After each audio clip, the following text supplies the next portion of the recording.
Congratulations, class of 21. You did it.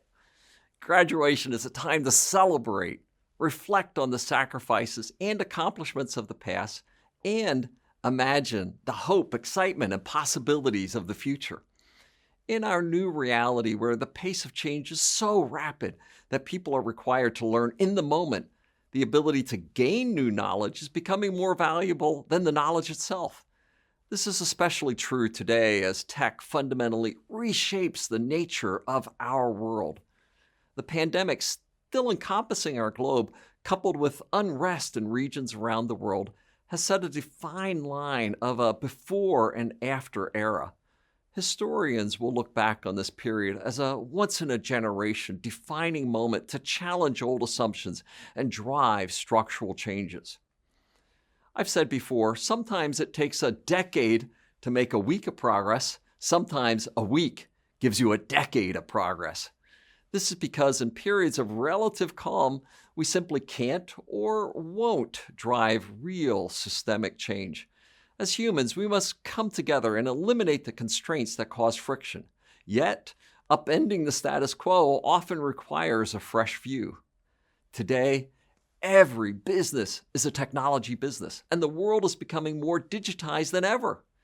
There has never been a better or more important time to be a technologist. We cannot afford to think of tech as someone else's problem. We must all play a role in helping to ensure tech innovation gets harnessed as a force for good. We can transform the turmoil of this time into a recovery that creates world-changing technology to improve the life of every single human on the planet. Over the past several years, I have spoken extensively on the superpowers of technology, each impressive on their own. Together, they reinforce and amplify one another. Cloud, unlimited scale. Connectivity, unlimited reach. Intelligent edge, combining digital with the physical world, and AI, bringing intelligence to everything. In 1986, I was architecting the 8046 chip at Intel, and my marketing manager declared, "We've got to make the 486 a great AI chip." What happened? Absolutely nothing for 30 years. But today, the data sets are large enough, the compute is great enough, and the algorithms now good enough that we can create incredible breakthroughs. I like to think of this as a 3-decade-long overnight success. These superpowers are impacting every aspect of human existence, how we learn, live, worship, and work. And as we're all too familiar, COVID was a huge catalyst for even faster change. Almost overnight, every employee became a remote worker, and every student became a digital learner. As you embark on the next phase of your journey, you are the superheroes who will harness these superpowers as the basis for innovations we can't even begin to imagine. My career advice to all of you as you take the first steps of that journey. First, find something you are good at and that you love to do with people you enjoy. 40 years into my career, I'm still as fired up today as when I first walked in the door of Intel, and I want to be able to share that passion for innovation. I'm still fascinated with the sheer magic of technology. I love being a geek. Never lose that excitement and drive to change the world. Write a mission statement and live it. Most important thing is to keep the most important thing the most important thing. This sounds pretty simple, and in many respects it is. However, you'd be surprised how often this is poorly executed. Define the vision of your future and where you want to be. This will help you stay focused and continue to learn the lessons you thought you already knew on that journey. Understand intellectual integrity and live your life in a relentless pursuit of what is right. Not mostly right, but fully and completely right. What is right, what is noble and true. Ultimately, your values are what define you and set you apart from the competition. Follow these 2 great rules of a career. Do great things in your role today and prepare for tomorrow. Early in my own career, I had advanced from technician to entry-level engineer. I was a precocious junior manager in charge of a key process for the 386 silicon chip.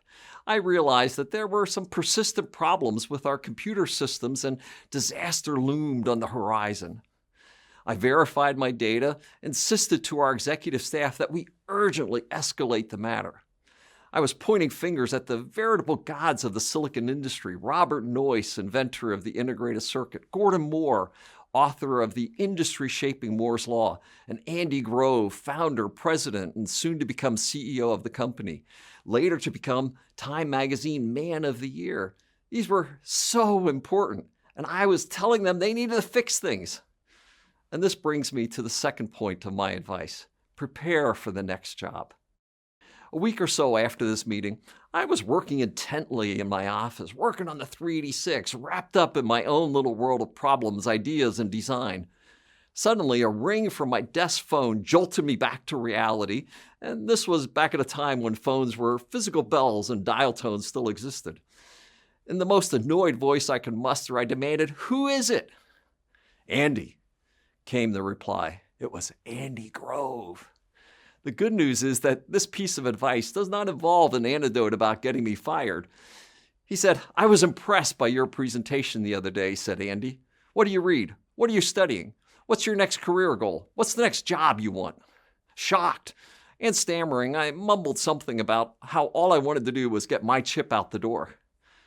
"That's a lousy answer. Be in my office in a week with better ones," he replied. He was right about my answers. I had been barely and entirely unprepared for this line of questioning. Other than being an engineer, I hadn't really considered what I wanted to ultimately accomplish. I had two options: show up in the company president's office with a thoughtful reflection, or flee the country. I seriously considered both rather thoroughly. Find a mentor and then listen to them. A week later, my answers were a lot more thought out, and a mentoring relationship that lasted 35 years had begun with Andy. I joke that mentoring with Andy was like going to the dentist and not getting Novocaine. Andy was tough, he was hard, but he made me better. These are the kind of relationships that you need for whatever life path you pursue.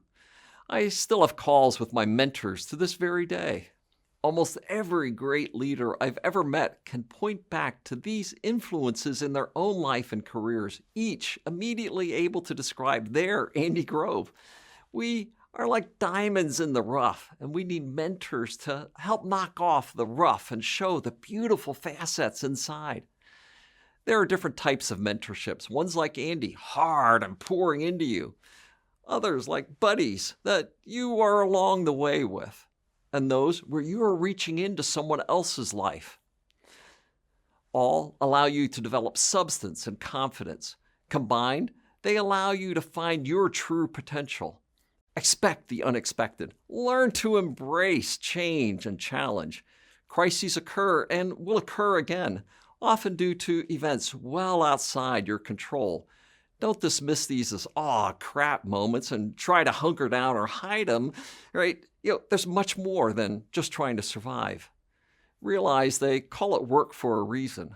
Not every day is a walk in the park. You'll struggle, you'll get angry, you will fall, you will fail, you'll lose that deal, you'll be passed over for a promotion you thought you deserved. Use these for the opportunities they are, even if you don't want to admit it at the moment, and employ these 5 L's of leaderships to grow. Listen. No one cares how much you know until they know how much you care. True and active listening is respectful, thoughtful, and guiding. Ask open-ended questions and listen hard for the answers, both what is said and what's left unsaid. And avoid hippos. Hippos being the highest paid person's opinion, and they can often dominate by default. Listen to the surrounding noise and don't let the signal drown out the quieter or more diverse voices. Second L, learn. Embrace and have this unrelenting thirst for learning. Have humility and be open to change. Maintain a growth mindset versus a fixed mindset, because even when times are good and the wind is at your back, you can be sure a new challenge is just waiting over the horizon. Learn something new every day. You will make mistakes. Just don't repeat the same one. Have a relentless pursuit of self-improvement. You can influence others to lift their performance as well, which is our next L, lift.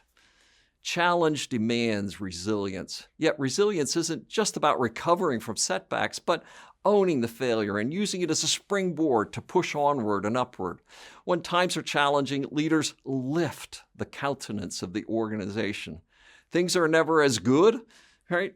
Be paranoid, as Andy would like to say, and they're never as bad. Lift the organization. Link. Connect the dots across diverse teams to ensure shared understandings and purpose and inspiration. Break down the silos within organizations to build trust and nurture the exchange of ideas and skill sets. Love. This is a word that's not much seen in academia or business. It is the passion you so often hear about for every aspect of your journey, including all inherent challenges and rewards. It starts with self-love. Be at ease with who you are. Bring your whole self to work, which is at the heart of diversity and inclusion. Don't cultivate personas for different parts of your life.